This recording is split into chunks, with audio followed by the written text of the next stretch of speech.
الحمد لله رب العالمين والصلاة والسلام على خاتم الأنبياء أشرف المرسلين وعلى آله وأصحابه أجمعين أما بعد. This is less of a lecture and more of a conversation. I want to be interactive with you guys, so I'm going to call on you. You can either answer yourself or I can pick on you, whichever one you like. I don't mind either way. But if I see you on your phone, unless you're TikToking or Instagramming, I'm going to call on you for sure. So anyway, alhamdulillah, Allah subhanahu wa ta'ala blessed this ummah with many miracles.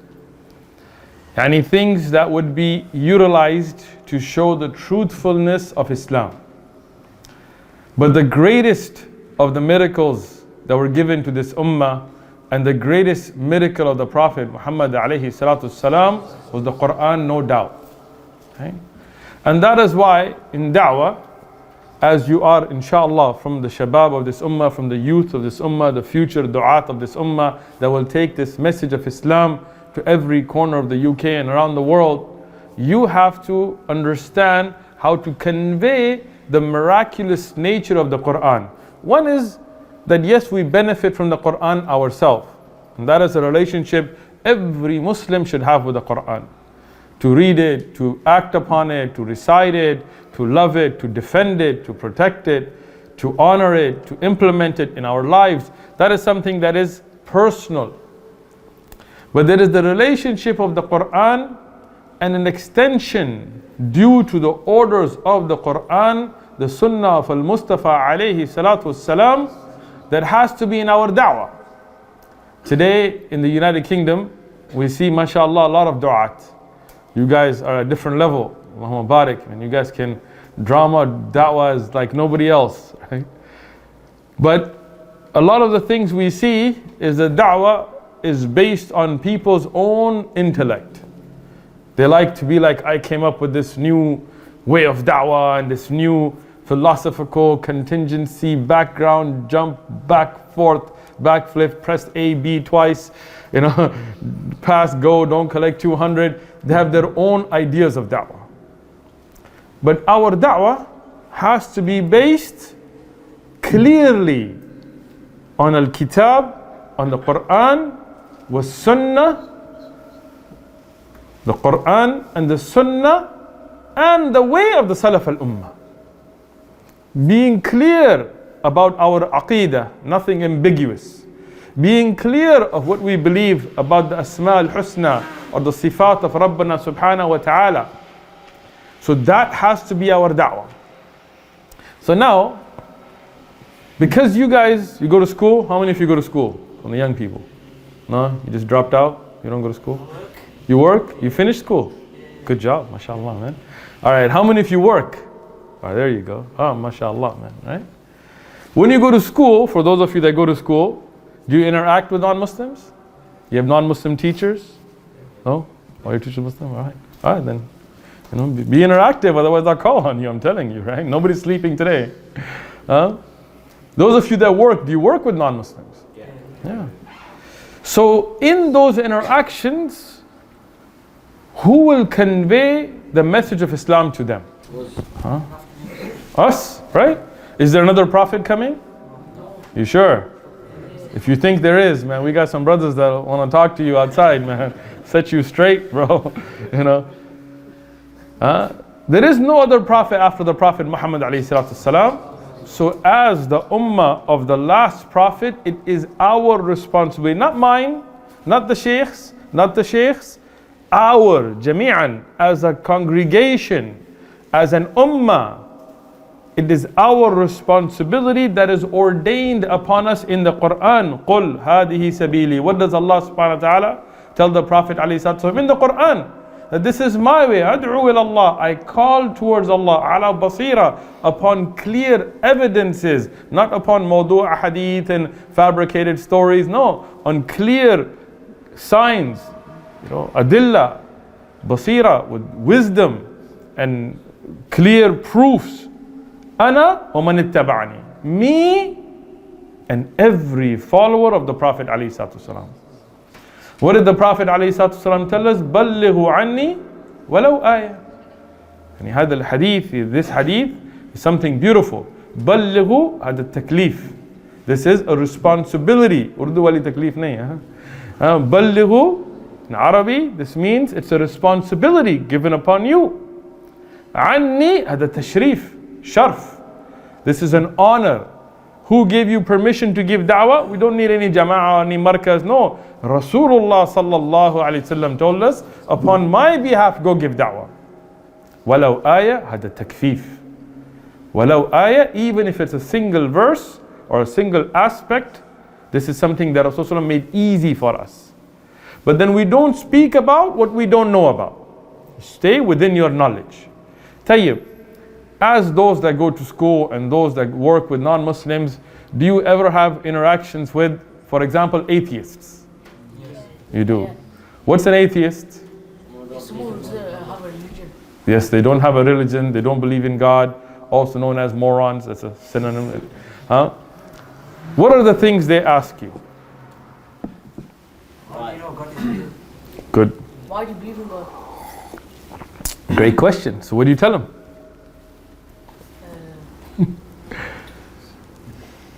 So now think about it, right? What's your name? Abdullah. Abdullah. Handsome young man, well dressed, right? Abdullah, what is this? A phone. It is a phone. Good job. What kind of phone? An iPhone. It is an iPhone. Which one? No, I'm just kidding. Abdullah, if I told you that nobody made this phone over billions of years, be honest, okay? Don't worry about who's here. Be honest. Grains of sand came together and made this phone by themselves. It evolved. It used to be iPhone 2, then it became a 3 by itself. I didn't have to go pay another $1,000 and go to Apple or nothing. Then it became a 5, because I don't think they had a 4. Okay, maybe it was a 4. It was a 4. Then it became a 5, then a 6, then a 7. I don't think there was a 9, was there? Anyway, then it became iPhone X, then an 11, and then a 12, and now it's a 13. And it used to be a regular, now it became Pro Max. It evolved by itself. Would you believe me? Why not? Because everything's man-made. Okay. So did you see this being made? No. So then how do you know a man made it? Why do you believe there's a maker? Because we're humans. Well, we are humans. This is not human. It's not human. Right? But it's manufactured by humans. How do you know? Did you see this one being manufactured? No, I didn't. Yeah. But you do realize that it's complicated, right? Like I just looked at it and I unlocked.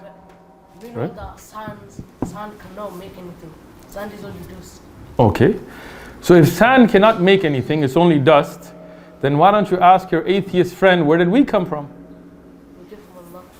Well, that is true, but the atheist is not going to say that, right? You're good, Abdullah. We're answering the atheists, right? So when they tell you, why do you believe in God, right? You should ask them, where did the phone come from? And if they say a manufacturer manufactured it, ask them, where did you see it? And if they say no, then how do you know? Like I'm holding it. None of you watched this particular phone being manufactured. None of you can say that this used to be an iPhone 5 and became a 13 today, evolved by itself. But they would say that there is intelligent design. But we can say, where did the knowledge come from to make the phone? Excellent. Where did the knowledge come from? Right? From humans, right? How did the humans get it? Right? From Allah, exactly. So when you talk to an atheist and they tell you, why do you believe in God? You need to put them in that defensive. Ask them, where did this come from? And if this needed a design, then you, Abdullah, are more complicated than this phone. You recognize faces better. Like if I put a mask on right now, this might not recognize me, right? But if I put a mask on, you'll be like, I know those eyes, right? You know, when you hear a voice, you recognize it better than a phone. Your eyes are better than the cameras. Your mind is smarter than Siri. In fact, you're the one that designed it as a human, not you personally, right? Yeah. So if this phone needs a designer, then no doubt you need a designer, right? You think an atheist would agree? What would they say? Give me a hard response back. You guys had conversations in school. Just start stuttering. Huh? Just start stuttering and then just They start snoring? stuttering. Stuttering, yeah. Just give up. That's Finish true. the way. They're finished. Exactly. Go ahead. So, when you get to that point to an atheist that there's a creator, then an atheist will respond to like, there's a multiverse theory. Okay. Theory right now that... Yeah, I know the multiverse. I watched Spider-Man. Go ahead. Yeah, that we're living in a simulation theory. Okay. So how do you respond to that? Prove it. No, but then you can't unprove it either. Of course you can. How? Right, okay. When you talk about a multiverse, when you talk about a universe, we have to take things scientifically, right? Because we're taking on the base of science, right? What is science? Is an observation of what you can study in a controlled environment in reality, right? Meaning in science, you put a hypothesis forward, you test that hypothesis, you look at evidences, you look at what you can observe, you look at things like the placebo effect by throwing outliners in there, and then you look at repeatability, you look at testability, and then you look at your results, whether this theory can be proven to the fact of being a scientific fact, or is it going to continue to be a theory, or is it going to be debunked, right? So if the idea there's a multiverse, okay, how can they put it to the test scientifically? They say that the universe is so big. Okay. There must be something else. Well, again, might and must is not scientific, right? There might be an alien that eats worms and throws up candy, right? But that's not science, right? That's not something we can observe. So there might be a multiverse. We have no problem with that as Muslims. Rabbul Alameen, and Alameen could include multiverse. But where's the evidence? Where's the repeatability? Can we test that in a controlled environment? We cannot. Hence, it's not a fact. Hence, it's not proven. Right? Now, on the opposite of that, on the aks of that, scientifically, we can prove there's a God. Let me explain it. Have you heard of the minimum gene concept? Any of you? I'm worried about that British school system, man. Where's those tax dollars or tax pounds going?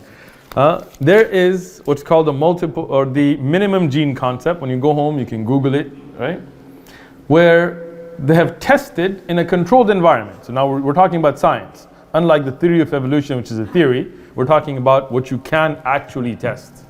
You cannot prove interspecies evolution in a controlled environment. I challenge any biologist or scientist to let's sit down and talk about it, right? And we've been challenging them for years, not like something new. But in a controlled environment, they tested the minimum living organism, a single cell organism, and they took out genetics, and they theorized that under 200 it would collapse. And in testing, they found 300 something genetics was the minimum set required for the single cell, smallest living single cell organism. And under that, it collapsed. So we could test that in a lab. Okay, so the question there gets to be, my hypothesis is that there is a creator. And I can test that by putting it in a lab and say, okay, if the minimum cell would fall apart, right? That means the first living cell had to have had that minimum set of genetics in place.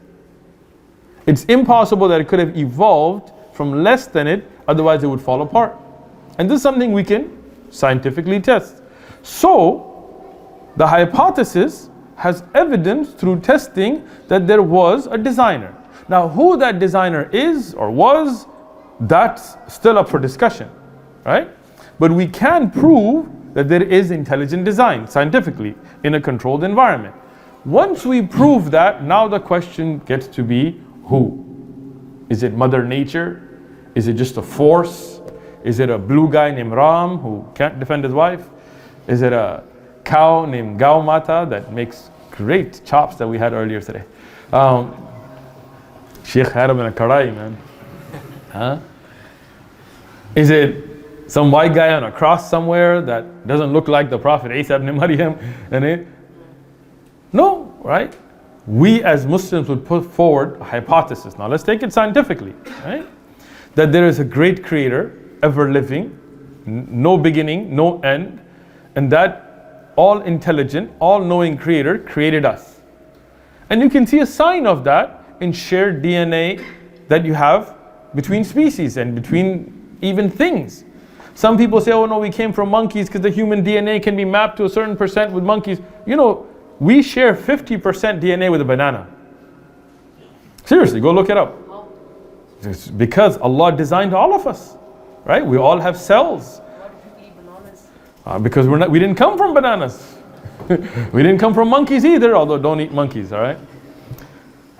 So, what it tells you that there is a designer, and that designer has a common theme across his creation. Now, that creator, as we would say, sent guidance, okay? And that guidance would come in the form of prophets that would bring a message. Now, this is a hypothesis. Let's test it, okay? What's your name, Akhi? With the cool Armani shirt? Yeah. Hamza. All right, Hamza. Tonight, I want you, do you speak, what languages do you speak first? English and Pashto. Pukhto ye? Ha mara. You speak Farsi? No, I don't speak Farsi. Okay. I want you to write me a book in Farsi that is so eloquent that no Persian poet can match it. Can you do it? Can't do it. Can't do it. How good is your Pashto?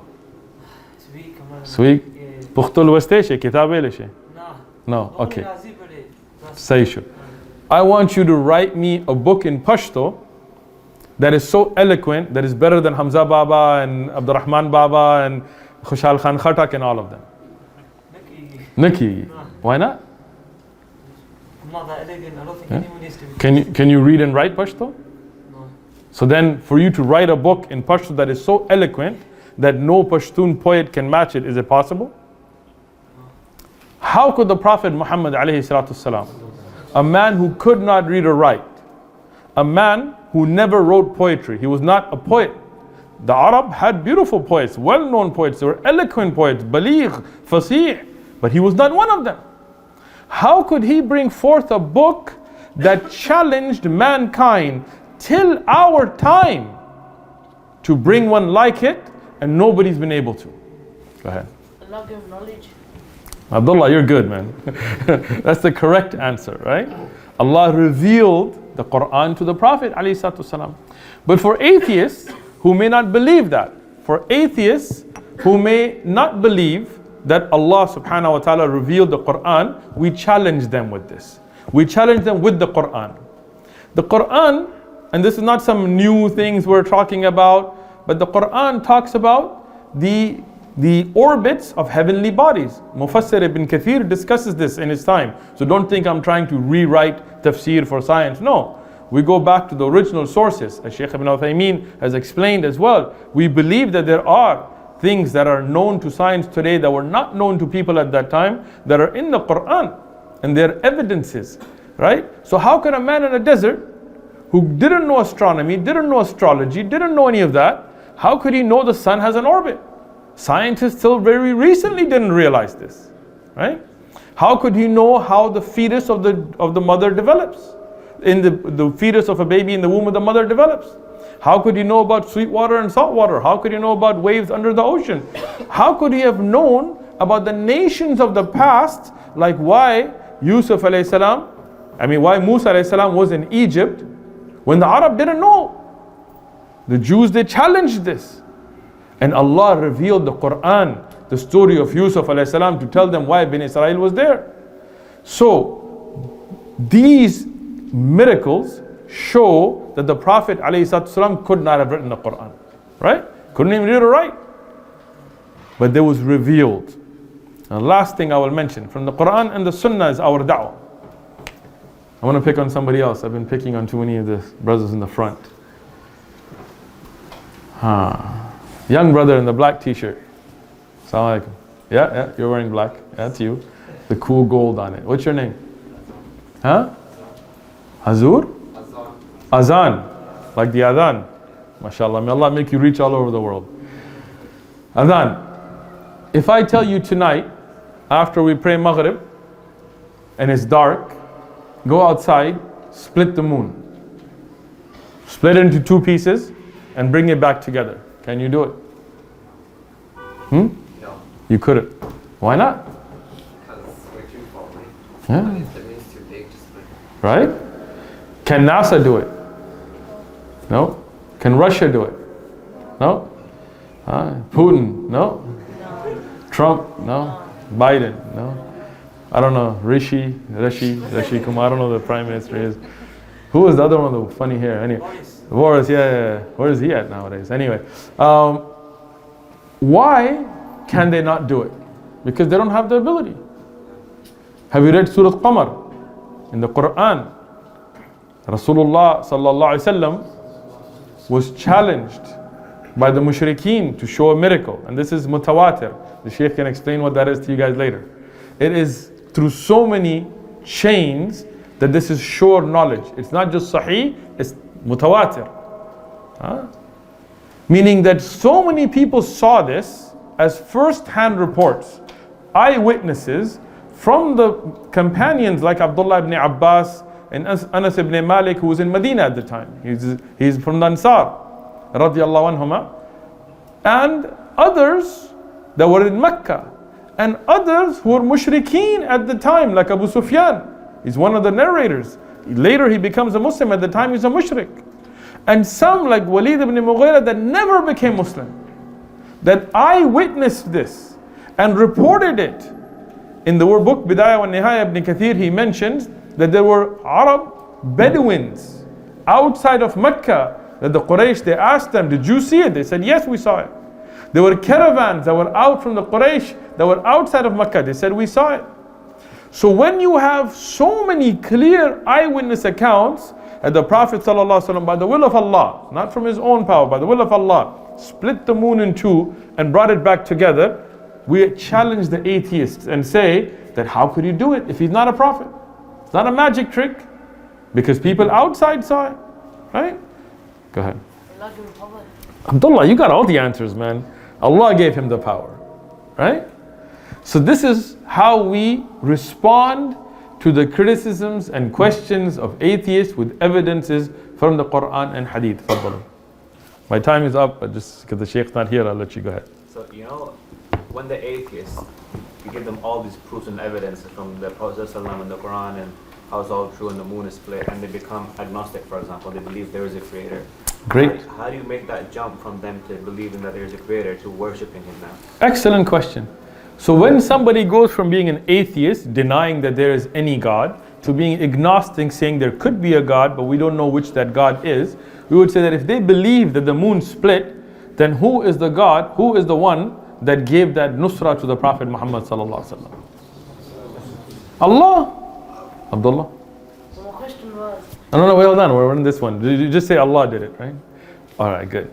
So, if Allah is the one that split the moon and brought it together, because the Prophet ﷺ couldn't do it on his own, he asked Allah, then we go to that book, the Qur'an, that Allah revealed from his kalam, from his words, to know about who is Allah. We can no longer be agnostic.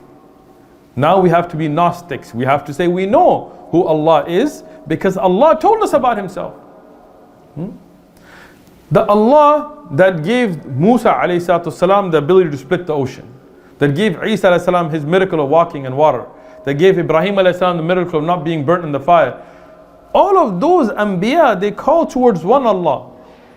They didn't say worship us, they didn't say worship blue guys that are, got 12 heads and elephant heads on human bodies and all this nonsense that you see, right? By the way, India is one of our top viewer bases, so I'm taking shots at Hindus all day long. Let them come and challenge us, instead of just putting hate comments, yeah? So, we take them from those steps.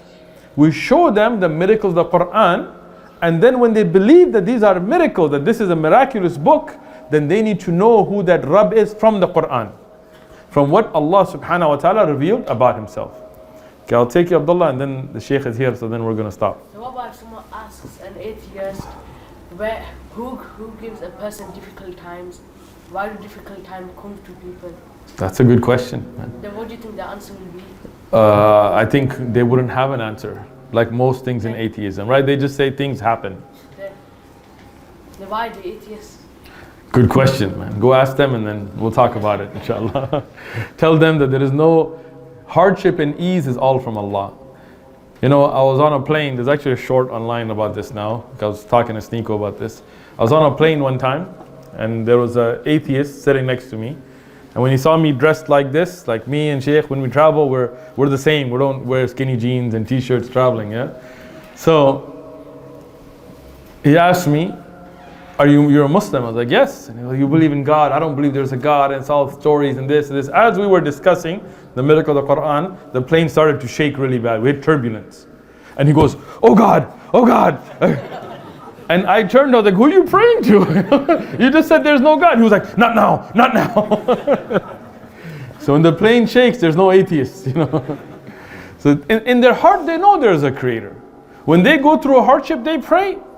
You know, I have atheists that I work with, scientists, very intelligent guys. Sometimes, you know, they come to me and they say, pray for me. And then I ask them, who do you want me to pray to?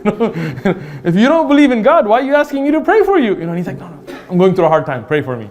I no, pray for yourself, bro. You know, they know there is a creator, right? They deny it, and we need to give them the evidences to help them recognize their creator. Inshallah, we'll end with this to start the main talk of the Shaykh. Barakallah feek, Shaykh.